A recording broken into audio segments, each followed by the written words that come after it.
the feeling I have toward my family, and in terms of negativity, this is the number one thing where I think I have a gift. I have ability. I have something to share with the world, and you assholes were going to watch me dig ditches or fucking roof houses and Van Nuys for the rest of my life.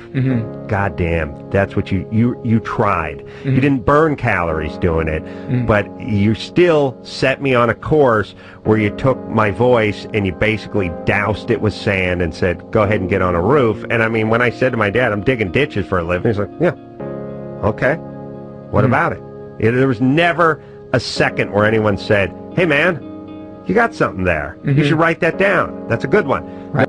The advice I would give is you're never going to feel the way my buddy Donnie in the next room feels about himself, because he grew up with a family that I think they had his first solid BM put in lucite, and his mom still uses it as a paperweight, or it's hanging from the rearview mirror of her Denali.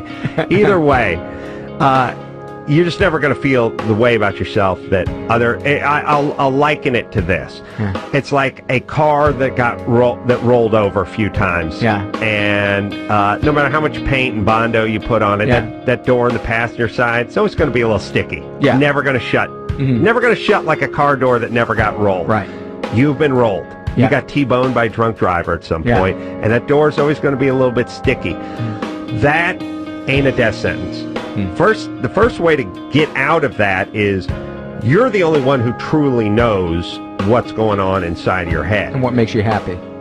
And what makes you effective. And the point is the rest of the world, you show them a winner, you show them an efficient person, you show them a happy person, you show them a person that's a good employee, you show them a person that's a good husband or a good father or a good neighbor. You show them that person, they'll take your word for it. So first things first, whatever chaos is going on in your head, it can stay in your head. It does not have to be projected onto the rest of the world.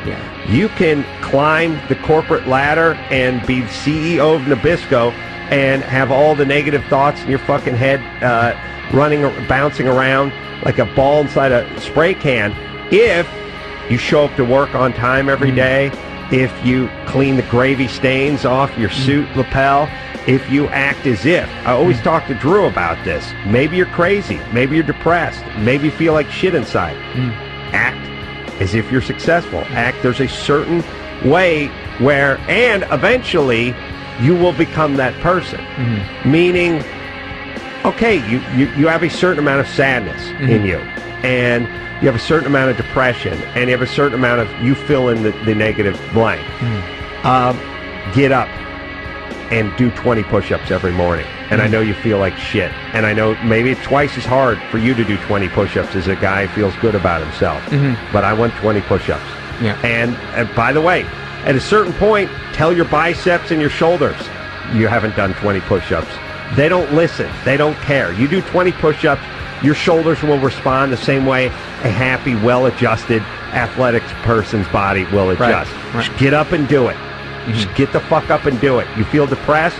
Go for a jog. You feel too depressed to go for a jog? Go another mile. Just push your ass off and start pushing yourself. And I know it sounds sort of, it's a little pie in the sky, and it's like you don't understand depression. I understand depression.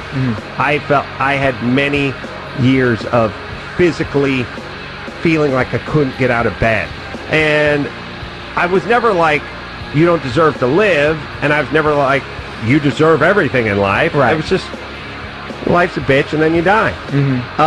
And I just want to tell anyone who's listening to this who doesn't feel like they deserve anything, act as if.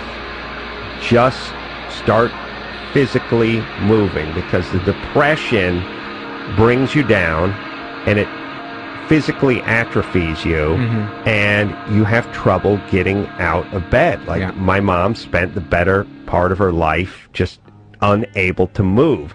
And I will tell you that once you break through that gill net that you feel that wet gill net of depression that's on top of you. Gill net?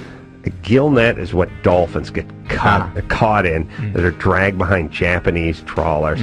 And it's easier in pulling them up one fish at a time. Right. That net that's just hanging over you, well, at a certain point, when you become productive and you start breaking out of that depression and you start accomplishing things in your life, it becomes addictive. And just as addictive as eating the Haagen-Dazs and spending the day in your bathrobe and beating off 12 times a day and not picking up the telephone, just as addictive as that may have felt at a certain time, well then writing a book and working on an independent movie and working on a podcast and an idea for an invention and whatever it is and whatever your thing is will become equally as addicting, and you will start taking on life in the exact opposite direction that you're going now. But the first part is just you have to beat yourself up because people beat you up coming up. Meaning you need to kick your own ass. You need to go to your own, you need to create your own boot camp, which is get your ass out of bed and start moving. Yeah. Pick it up, don't look at it, don't think about it. For me, it started always with that coffee mug that would be rattling around the passenger floor of my truck. I'd stare at it, pick it up. I can't possibly pick that up. I'll get it tomorrow. Now, get it now. You know what? It can stay till tomorrow. Yeah, but then you'll bring another mug in there, and it's going to clank around, and the handle's going to break. And I realized I just spent 20 minutes sitting in my... Right. Don't spend 20 minutes staring at the mug. Just do it. Go get it. Yeah. And eventually, you'll just be that person that grabs the mug and brings it into the kitchen. Maybe you're insane, maybe you're lazy, maybe you're depressed, but you know what? The mug's in the sink.